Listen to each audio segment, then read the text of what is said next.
we should get started. If you have Bibles in the pews in front of you, we're going to be reading from 2 Chronicles 25, cracking open the Old Testament. Shake the dust off the Old Testament and read some Old Testament. Alright, so 2 Chronicles 25, I'm going to read verses 1 and 2, and then 5 through 16.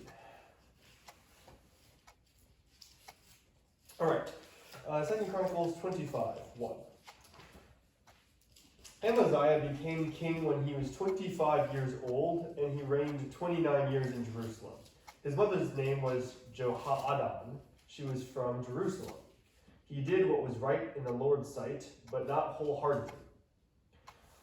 Verse 5. Then Amaziah gathered Judah and assembled them according to ancestral families, according to commanders of thousands, and according to commanders of hundreds. He numbered those 20 years old or more for all Judah and Benjamin. He found there to be 300,000 fit young men who could serve in the army, bearing shield and spear. Then for 7,500 pounds of silver, or 100 talents, he hired 100,000 valiant warriors from Israel. However, a man of God came to him and said, "King, do not let Israel's army go with you, for the Lord is not with Israel, all the Ephraimites.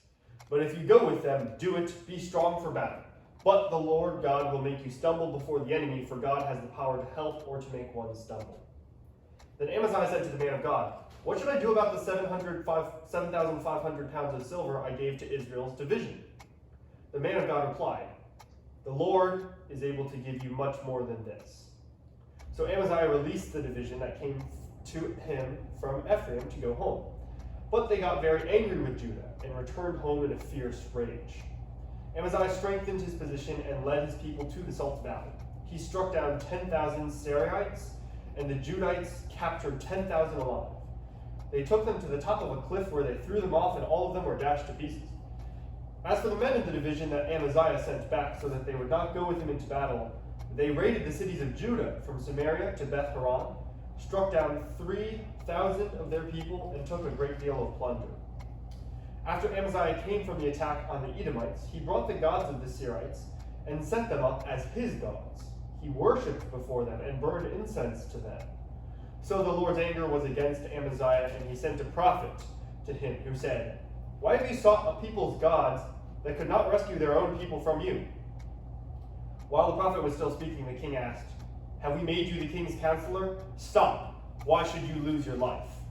So the prophet stopped, but he said, "I know that God intends to destroy you because you have done this and have not listened to my advice." This is the word of the Lord.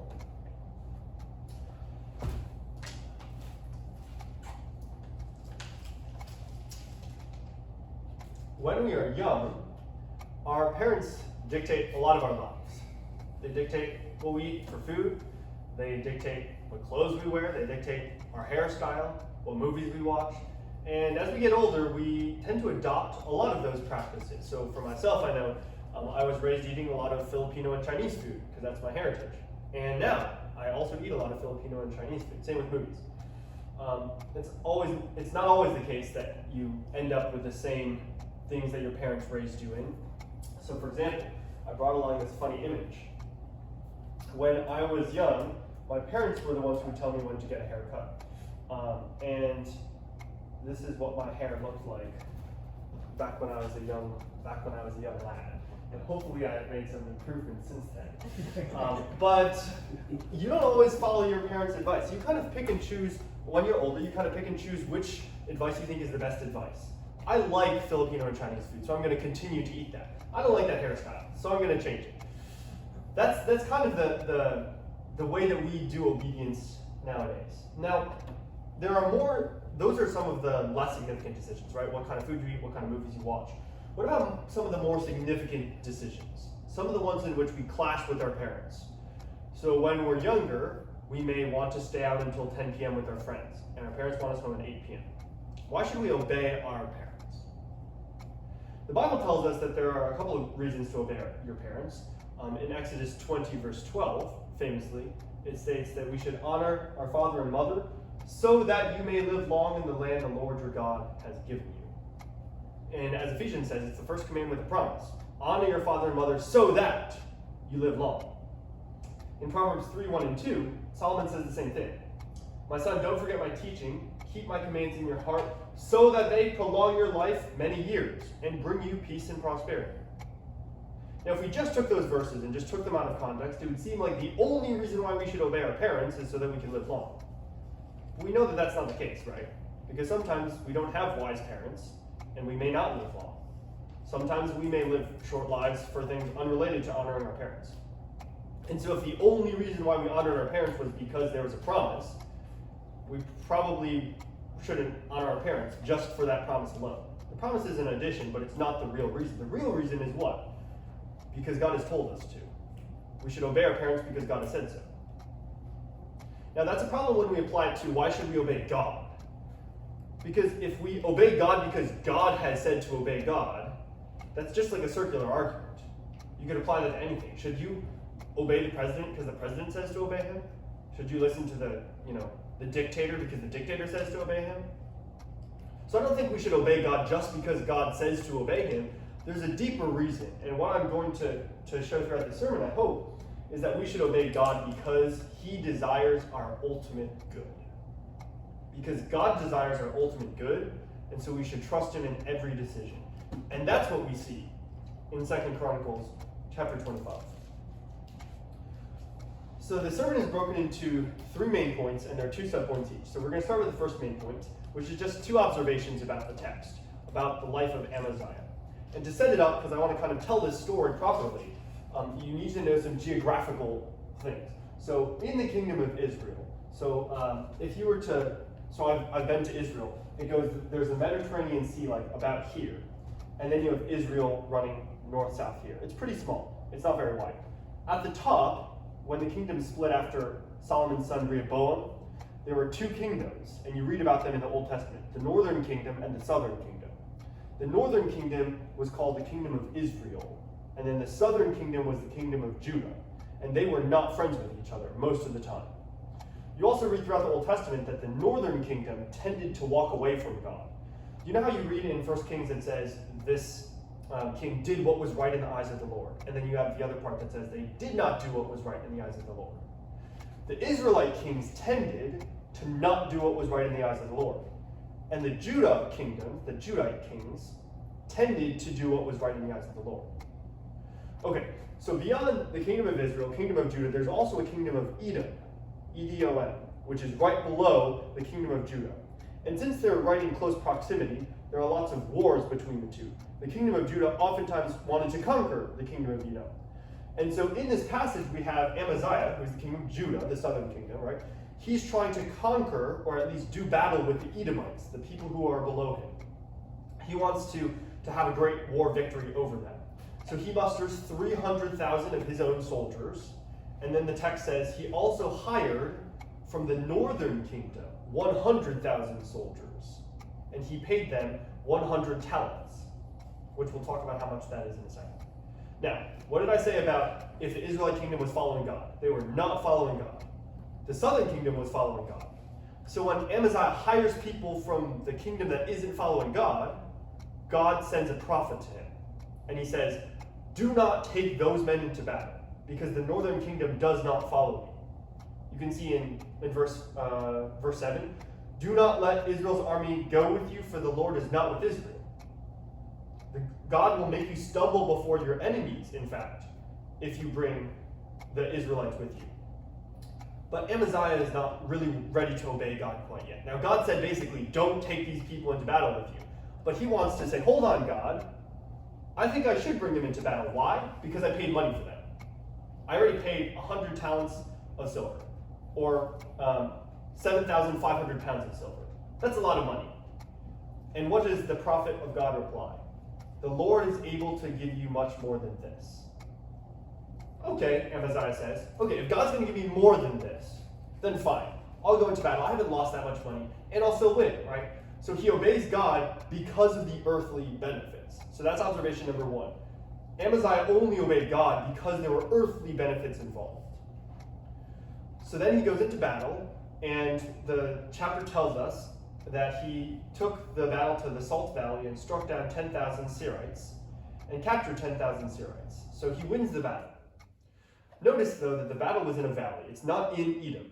So they were just kind of fighting on a neutral ground. So when he wins, okay, so he destroyed 10,000, 20,000 Edomites, but he doesn't get any plunder because he wasn't fighting in Edom.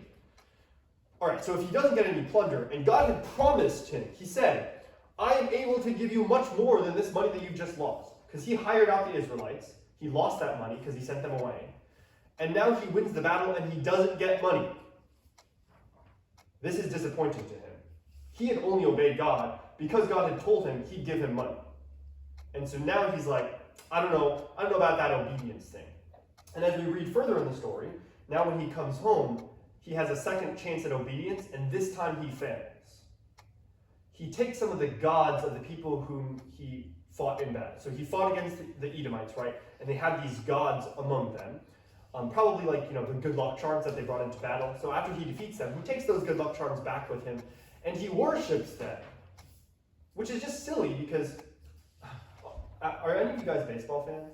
Do you know that the Texas Rangers and the Houston Astros are playing in the American League Championship Series? So Texas versus Texas in the baseball playoffs. So this is great. It's as if the Astros are probably going to win. I'm a Rangers fan, but the Astros are about to win. It's like if the Astros won, and then Astros fans started worshiping the Rangers. That doesn't make any sense, right? Amaziah beats the Edomites. He comes back and worships their gods. Why is that? We don't get an answer from the text, but we do know that this is an act of disobedience, right? Because the first commandment is you shall worship the Lord your God alone. You shall not make false images of other gods and worship them, right? So he has his second chance at obedience and he fails. The reason is, again, because he only obeyed because there were earthly benefits involved. That's observation number 1. Observation number 2. Amaziah closed his ear to conviction. Okay, so after he worships these gods of the people who he destroyed, the text says, the Lord's anger was against Amaziah, and he sent a prophet to him, who said, why have you sought people's gods that could not rescue their own people from you? While the prophet was still speaking, Amaziah cut him off and said, have we made you the king's counselor? Stop. Why should you lose your life? So God sends a convicting person to Amaziah, and Amaziah decides he doesn't want to hear it. You're not my counselor, I don't have to listen to you. He threatened to kill the prophet. Do you want to lose your life? You should shut up, or else you're going to die. That's what Amaziah says. Now, in Amaziah's defense, it says a man of God. So this is not like, Elijah, Elisha, one of the famous prophets, right? It's just a man of God, an unnamed man of God. And we also know that there were false prophets back in the day, because there's the famous story about how there were a bunch of prophets, and they're like, go into battle, king, you'll be successful. And then he calls in a real prophet, and the prophet's like, you're going to die. And he's like, no, I'll listen to the false prophets. He goes out and he loses the battle. So there all are false prophets in this day. So when this man of God comes, to us, we're like, okay, we know he's a man of God because the text tells us. But in Amaziah's defense, it's a random dude who's just walking in his room and saying, why are you doing this? God has told me that you should stop. And so Amaziah's like, I don't know who you are. You're a random person. I don't need to listen to you. So he closed his ear to conviction. Now, I said that in Amaziah's defense, but we, as people on the outside, when we read this passage, we don't really think Amaziah is defensible. If you're worshiping another god, and a prophet of God comes in and says, why are you worshiping another god? You should probably stop, right? So for us, it's easy for us to blame him. But I think he has some reasons for doing so. Okay, so those are the 2 observations. 1, he only obeyed when it made sense, when it gave him blessings. 2, he closed his ear to conviction. What does this tell us about God? So 2 points about what this tells us about God. Number 1, it tells us that God is able. Just is able, full stop. So my favorite line from this passage is, the man of God replied, the Lord is able to give you much more than this. Because Amaziah is saying, I've lost money. And the answer is, the Lord is able to give you so much more than this. Now, I told you it's 100 talents, which, so 100 talents equals 6,000 denarii. And 1 denarii is the minimum wage workers, how much he would make in a day. So if you do the math, that's about 24 million US dollars. Because if we took, the average minimum wage worker and multiply it times 6,000 times 100, you get about $24 million. So Amaziah spent $24 million. You can understand why he would say, God, I just spent a huge fortune buying these Israelite soldiers, the mercenaries, the bad people.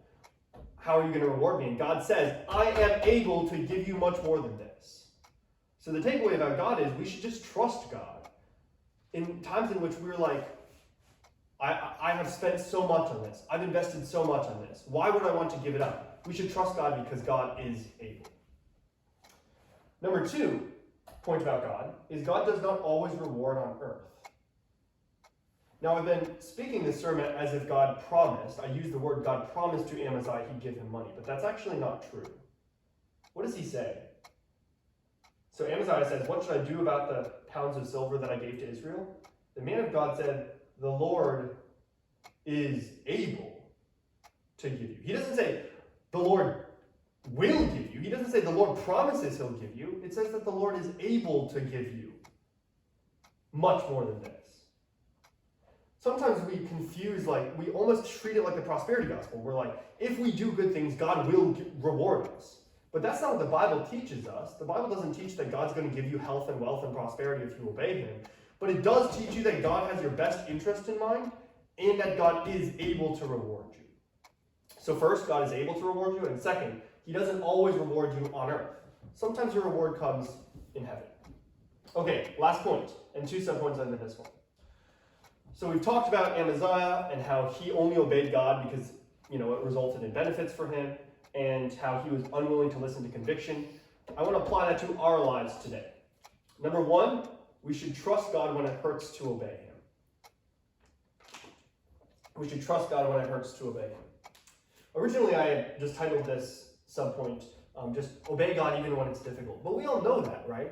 Is there anyone among us who's like, oh, well, I should stop obeying God because it's difficult? We know in our heads that we should obey God when it's difficult. So I want to make this practical. What should you do when it's difficult? Well, what I suggest is that you should remind yourself of the verse, that God is able to give you much more than this. When obedience is difficult, repeat that in your head. God is able to give you much more than this. So let's say that you're struggling with pornography. When you're sitting in front of the computer and the temptation's right there, the answer should be, you should be reciting in your head, God is able to give me much more than this. This fleeting temporal pleasure, God has much more than this. What about when we're tempted to lash out at a friend because they've been really mean to us and we just want to release our anger on them? God has much more for us than this. The NASB translates it, I think, a little better than this one, because this version says God is able to give you much more, and the NASB says God has much more for you than this. It's like God possesses so much. Why are you focusing on fleeting pleasures? So if you're feeling tempted this week in any area of sin, whether it's to be jealous of somebody, God has much more for you than this. Whether it's to treat somebody poorly, God has so much more for you than this. Whether it's to be disrespectful to somebody, God has so much more for you than this. That should be our constant refrain, to remember that God has so much more for us than whatever fleeting pleasures we're going to experience. Number 2, open your eyes and your ears to conviction. So Amaziah was faced with a random person who came into his courtroom and said, God tells you to stop worshiping these gods. And Amaziah's like, who are you? Now, in my family, we get into a lot of arguments because we are a pretty high-strung family. And so my parents will sometimes argue with each other, sometimes they'll argue with the kids, sometimes the kids will argue with the parents. And oftentimes, one of my little brothers will be fighting with my mom or dad, and they'll be bickering back and forth at the table, and then another sibling will butt in and will say, okay, but Eric, that's so untrue. You've done this many, many times before. Or someone will say, Henry, that's such a bad argument because of this, this, and this reason. And so they'll kind of butt into the argument, and what does the other person say? Why are you part of this conversation? This is just between me and him. Which is fair, right? It is between you and the person who's wronged you. But that's exactly what Amaziah was doing. And we think that he was wrong for doing that. That's exactly what he was doing. Someone comes in, he's just, sitting there worshiping his God. Someone else comes in and is like, hey, stop it. Go away. You're not the person that I want to hear from. In our society, we often hear, your best friend should challenge you and push you and encourage you. Your best friends should be the ones who give you hard lessons. sometimes your best friends aren't the ones who God speaks through. Sometimes God speaks through people you don't expect to speak to you. Sometimes God speaks to you through people who aren't even Christians. A random person who's like, that was mean of you. Sometimes that's God's Spirit working through them to convict you. And when we say, you're not the person I expect to hear from, we close our ears and eyes to conviction. So we need to be open to hearing conviction from people that we don't expect. That includes people like your children, who you don't need to listen to your children. God doesn't say obey your children or honor your children. But sometimes you hear things from your children that you don't expect are a conviction from God but are. Or somebody who is just, a Facebook commenter who responds to your comment. You immediately want to say, I don't want to listen to you. You're just a random Facebook commenter. Sometimes God works through them too. Sometimes a person you dislike. You don't want to listen to them because you dislike them. Sometimes conviction comes through them too. So if we want to avoid the mistakes Amaziah made, we would do both of those things. Trust God, even when it hurts us to obey him. Even when it doesn't reward us on earth, we should trust God that he has much more for us than this. And 2, we should open our eyes and ears to conviction, even when it's from places that we don't expect the conviction will come from.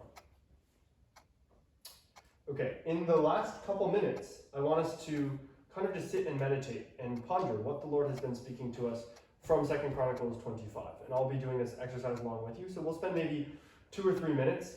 The question I want you to consider is, what area have I been struggling most to obey God? What area have I been struggling most to obey God? And then when you're considering that, I want you to impress on yourself already. God has much more for me than this. I want you to think about what area you're struggling in obedience and tell yourself, God has so much more for me than this. So we'll just do that exercise for maybe 1 or 2 minutes, 2 or 3 minutes, and then I'll close this out in prayer and we will conclude. So we'll just spend this time in silence.